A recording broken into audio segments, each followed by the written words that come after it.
Hey everybody, what's up and welcome back to today's video guys. And today guys, I'm going to be showing you how do you lower the pitch in GarageBand.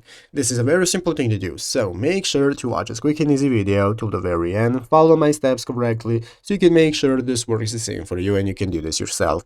But yeah guys, let's get straight into it. So the first thing you want to do is to go ahead and open up the official GarageBand application on your mobile phone if you have not already. If you do not have the application, just go to the App Store and download it. And after opening it up, you'll be greeted by this main page right here where you can find all the instruments you can play, you have your audio recorder, and so on. So let's go ahead and get started with seeing how we can lower our pitch when recording. So the first thing I'm going to do is open up the audio recorder option right here. That's going to open up this new recording menu where you can see at the top of the screen we have the big red circle that's going to enable us to start recording. So what you want to do is go ahead and start recording, or you can first lower your pitch and then we'll do it. So I'm going to click OK right here. This is going to open up this option of effects that we can add. As you can see right here, we have the option to add a sci-fi effect, monster, and so on. What we're looking for guys is this one that says extreme tuning. So as you can see guys, once you click on extreme tuning, right here in the bottom left corner is going to appear an option that says pitch control. So what we can do is lower the pitch guys. You want to tap on the pitch control and now you can go and select how much lower you want it to be. You can select your pitch control right here and set it to whatever option you want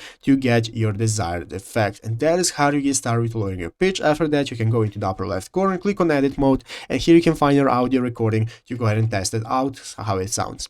But yeah guys, basically that is how to do it. So I hope this video was helpful. If it was, make sure to leave a like, subscribe to the channel. See you guys, thanks for watching, take care, and bye.